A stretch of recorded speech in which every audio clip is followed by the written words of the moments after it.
नमस्कार, मैं शिक्षा मिश्रा मध्य प्रदेश के सुप्रभात न्यूज में आपका स्वागत करती हूँ। दोस्तों, मध्य प्रदेश की तमाम फटाफट खबरों को जानने के लिए हमारे चैनल को सब्सक्राइब जरूर करें। साथ ही कमेंट सेक्शन में जरूर बताएं कि आप मध्य प्रदेश के किस जिले से हमारे न्यूज को देख रहे हैं। तो चलिए शुरू करते हैं खबरों को, जानते हैं आज के मुख्य समाचार। कमलनाथ पर भूपेंद्र सिंह का पलटवार, कांग्रेस के विधायक तो हमारे संपर्क में। मध्य प्रदेश में अगले साल विधानसभा के चुनाव होने हैं। भाजपा और कांग्रेस के नेता तैयारियों में जुटे हैं। बीच बीच में यह बात उठती रहती है कि कांग्रेस के विधायक भाजपा और भाजपा के विधायक कांग्रेस नेताओं के संपर्क में हैं।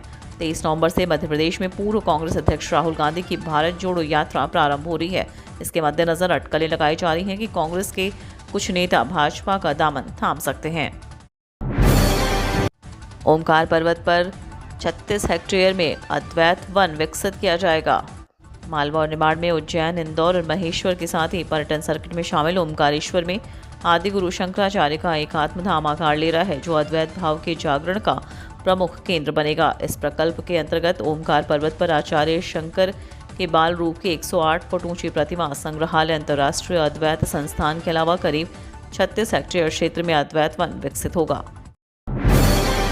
राजस्व वसूली के नगर निगम का विशेष अभियान, जोन 7 में छुट्टी के दिन भी जमा होगा संपत्ति कर। नगर पालिका निगम ने वित्तीय वर्ष के खत्म होने से पहले ही राजस्व वसूली के विशेष अभियान शुरू कर दिया है। इसकी शुरुआत अब जोन 7 से की जा रही है। इसके तहत महापौर एजाज ढेबर, आयुक्त मयंक चतुर्वेदी, राजस्व विभाग अध्यक्ष अंजनी राधेश्याम विभाग के निर्देशानुसार करदाता नागरिकों की सुविधा की दृष्टि से संपत्ति कर एवं अन्य निगम कर छुट्टियों के दिन भी जमा करने की सुविधा दी जाएगी। इसके तहत जोन 7 के अंतर्गत विशेष शिविर लगाए जाएंगे। राष्ट्रपति द्रौपदी मुर्मू मंगलवार को मध्य प्रदेश में जनजातीय गौरव दिवस में होंगी शामिल। राष्ट्रपति द्रौपदी मुर्मू मंगलवार को मध्य प्रदेश के 2 दिवसीय प्रवास पर आएंगी। वे मंगलवार को शहडोल के लालपुर ग्राम में बिरसा मुंडा के जन्मदिवस पर जनजातीय गौरव दिवस के राज्य स्तरीय कार्यक्रम में हिस्सा लेंगी।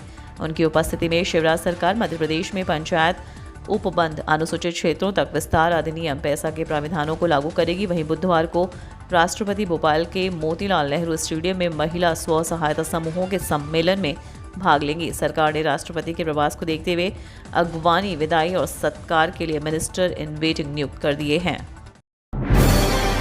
मध्य प्रदेश सरकार का चुनावी दांव, अनुपूरक बजट में ही शामिल होंगे अगले वर्ष के निर्माण कार्य। प्रदेश में अगले साल विधानसभा के चुनाव होने हैं। अक्टूबर में आदर्श आचार संहिता लागू हो जाएगी। इसके पहले निर्माण कार्यों का शिलान्यास, भूमि पूजन हो जाए, इसलिए सरकार पहली बार अनुपूरक बजट में अगले साल होने वाले कामों के प्रस्ताव को शामिल करने की तैयारी कर रही है। दरअसल निर्माण कार्यों के प्रस्ताव बजट में सम्मिलित होने के बाद प्रशासनिक प्रक्रिया पूरी होने में 4 से 5 माह लग जाते हैं। आदिवासी क्षेत्रों में राहुल की यात्रा पर भारी पड़ेगा जनजातीय गौरव दिवस। मध्य प्रदेश में आदिवासियों को साधने के लिए भाजपा की ताज़ा रणनीति कांग्रेस की भारत जोड़ो यात्रा का रंग फीका कर सकती है। दरअसल राहुल गांधी इस यात्रा के दौरान बड़े जनजातीय क्षेत्र से गुजरने वाले हैं। इससे ठीक कुछ दिन पहले 15 नवंबर को जनजातीय गौरव दिवस के राज्य स्तरीय कार्यक्रम में आदिवासी विकास खंडों में पंचायत उपबंध क्षेत्रों तक अधिनियम के प्राविधान लागू किए जाने से राजनीतिक समीकरणों में कई बदलाव दिखेंगे। आदिवासी योद्धा भीमा नायक की 170 साल पुरानी गढ़ी बुरे हाल में।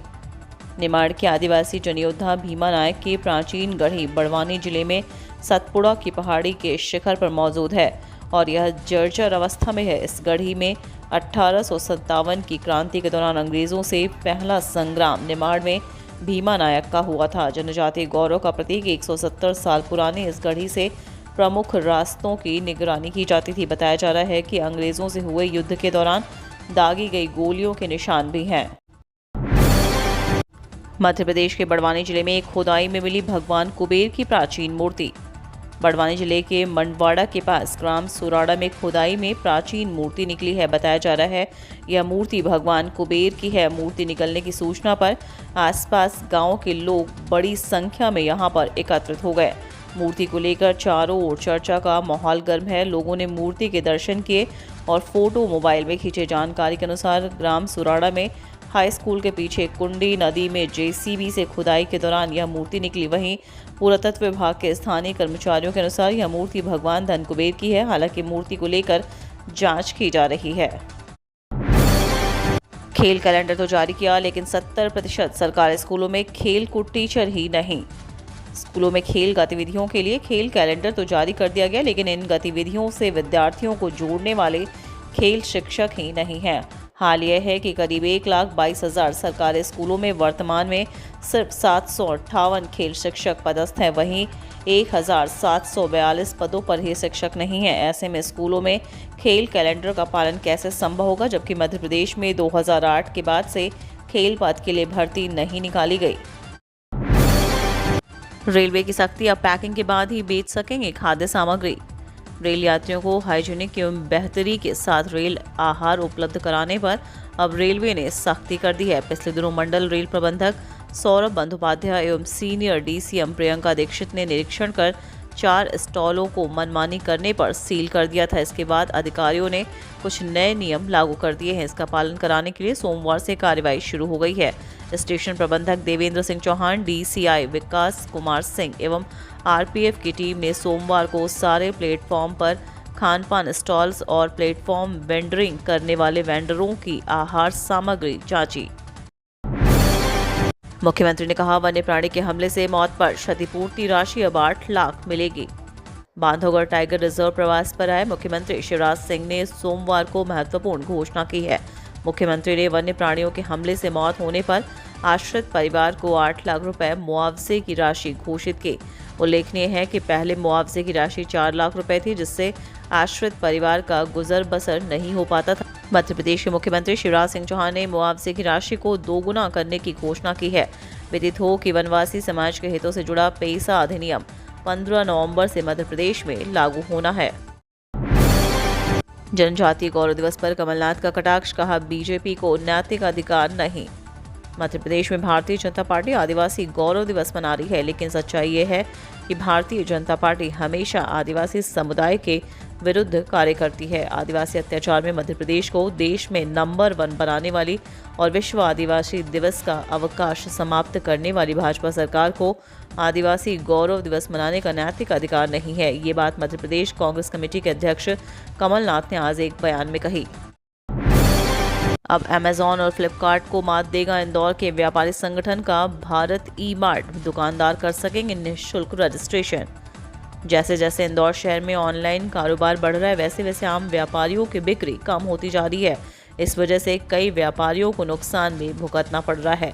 इसको देखते हुए भारत के सबसे बड़े व्यापारी संगठनों में से एक confederation of all India traders ने ऑनलाइन कारोबारियों को मुकाबला देने के लिए एक देसी ई-कॉमर्स पोर्टल भारत ई-मार्ट बनाने की घोषणा की। बताया जा रहा है कि इस पोर्टल पर आम दुकानदार निःशुल्क रजिस्ट्रेशन कर सकेंगे। साथ ही इस पोर्टल के द्वारा वो ऑनलाइन कारोबार भी कर सकेंगे। नए साल से इस पोर्टल में बिक्री शुरू कर दी जाएगी। मध्य प्रदेश आबकारी विभाग में अधिकारियों के तबादले। आगामी चुनाव से पहले मध्य प्रदेश में अधिकारियों के तबादलों का दौर जारी है। आए दिन आईएएस, आईपीएस और एसएएस अधिकारियों समेत विभिन्न विभागों के अधिकारियों कर्मचारियों के तबादलों की सूची जारी हो रही है। इसी कड़ी में अब आबकारी विभाग में अधिकारियों के तबादले किए गए। इसके तहत 7 अफसरों को इधर से उधर किया गया है। 18 नवंबर के बाद बदलेगा मौसम, एक्टिव होगा नया पश्चिमी विक्षोभ, छाएगा कोहरा, बढ़ेगी ठंड। नवंबर का आधा महीना बीत चुका है, लेकिन ज्यादा ठंड का प्रभाव देखने को नहीं मिल रहा है। हालांकि पश्चिमी विक्षोभ के असर से तापमान में उतार चढ़ाव का दौर जारी है। मौसम में उतार चढ़ाव की स्थिति नवंबर के अंत तक बनी रहेगी। इसी के बाद 18 नवंबर से तापमान में कुछ गिरावट तो होगी, लेकिन बहुत ज़्यादा ठंड नहीं रहेगी। लेकिन पश्चिमी विक्षोभ के जाते ही पारा गिरेगा और ठंड में इजाफा होना शुरू हो जाएगा। 21 नवंबर से एक बार फिर तापमान में गिरावट देखने को मिलेगी।